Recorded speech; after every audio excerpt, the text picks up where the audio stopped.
andito yung mga indicator tulad ng speedometer, ayan. Tapos odometer.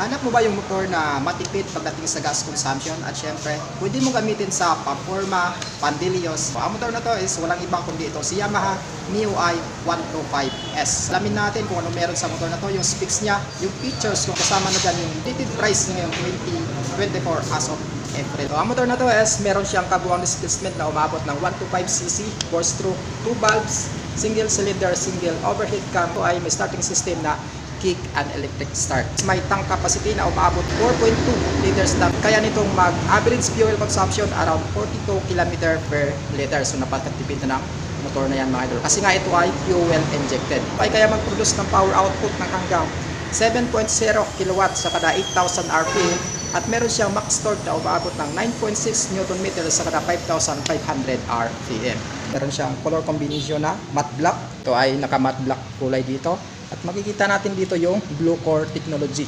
So dito sa baba makikita natin dito yung Yamaha na emblem ito. Tapos dito sa ilalim niya meron siyang parang carbon finish na na color mga idol. Ito ay matte black. Tapos bumaba tayo dito sa ilalim. So ganito siya. So meron siyang shape na B pag ganyan. Yan. Tapos makikita natin dito sa gilid niya meron siyang stop and start system. So pinaka-head ng ilaw niya. So pabilog siya mga idol, ganyan oh. Tapos ginamitan siya ng valve type. So ito naman yung signal lights niya. So valve type din, kabilaan. Pagdating dito sa fender niya, ayan, plastic siya. Meron siyang kulay na matte black. Ayan. Telescopic fork suspension. Tibay ito siya mga idol. Tapos sa baba niya, meron siyang matte black finish na kulay. Siyempre, pagdating sa braking system niya, ito ay naka-disc brake na. Pagka-goods na stopping power nito. Meron siyang tire size na 70 by 90 by 14. Tube type pa. Dito naman yung niya, naka-glossy black yung Ventura. Dito sa taas, nakikita natin dito yung i125S. Tapos pagbaba mo sa ilalim, ganyan siya. Meron siya ditong lining. Ayan, lines na black. Ayan. Tapos makikita natin dito yung pangalan ni Yamaha na kulay gray. Tapos ito naman, meron siyang konting na kulay dito. Dito naman sa gilid niya mga idol ito, meron siyang parang carbon finish na kulay. So matte black to dito. Ito naman sa apakan niya. So wrap siya kapag umapak yung paa mo dito or sapatos mo. Hindi siya basta-bastang dudulas kasi nga ito ay masyadong rough. Side stand. So mayroon siyang safety features nito mga idol na tinatawag na side stand switch cut off. Ito naman yung banda sa upuan niya. Makikita natin dito yung parang carbon finish mga idol pero naka matte black siya. Tapos ganito yung niya. May mga lines dito. So ayan, may mga lines siya. Dito makikita na naman natin dito yung yung kulay na to. Pag-comment na lang sa comment section, hindi ako kabisado sa kulay. Ayan. Tapos dito sa ilalim ganyan, makikita natin yung i125S. So ito ay fuel injected na mga idol ha. Tapos dito pagdating sa apakan ng pwede apakan ng angkas mo. So pwede mo rin apakan ito mga idol. Kasi nga ito ay pwede pang driver talaga. Pero kung may angkas ka, pwede rin ibigay mo sa angkas mo. Starting system, meron siyang starting system na kick start. So napaka-goods nito kasi nga bukod sa electric start, meron siyang backup na kickstart dito sa gilid. Ayan. So kahit ma-drain pa yung baterya mo, so kayang-kaya mo paanda rin ang motor na to. Suspension niya dito sa likod, ganito siya, naka-single siya. Sa braking system niya sa likod, ito, drum brake siya mga idol. So kahit na drum brake ito, napakaganda nito pagdating sa stopping power kasi nga konting adjust mo lang ito is makapit na talaga. So ito yung gulong niya sa likod, naka-mag siya na meron siyang glossy black. Tapos, meron siyang sukat na 80 by 90 by 14. So ito naman yung fender niya sa likod. May extension siya, masyadong mahaba. Ayan o. Matte black siya. So, meron na rin siya added reflectors dito. Pagdating naman sa taillight niya, ganito siya. Siyempre, ito ay valve type. Niya naman, signal lights ito. Left and right, naka-valve type din. Sa muffler niya, meron siyang cover na plastic. Tapos, meron siyang dito, parang carbon finish na na kulay.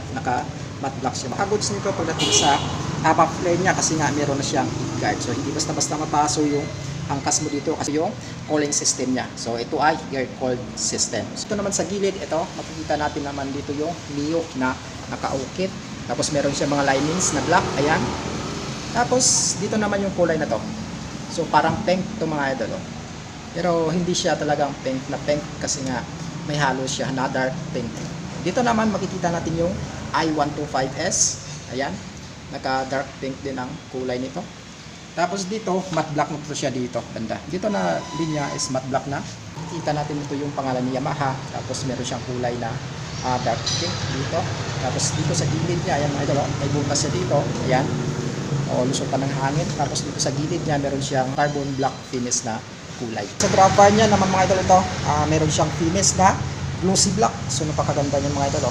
Ang ganda ng kurmahan na. Ito talaga yung signature na grab bar niya, ni Mio i125. Tapos pagdating sa upuan niya ito, meron siyang dalawang division na na kulay. So napaka-perfect na upuan niya mga idol kasi nga hindi naman masyadong makapal, hindi rin siya manipis. So perfect ito pang long ride. Meron siyang hook dito sa bitan ng mga dala mo yung galing sa sa palengke. Tapos dito naman sa niya, sa ignition, ito makikita mo, meron siyang seat opener. Ayan mga idol.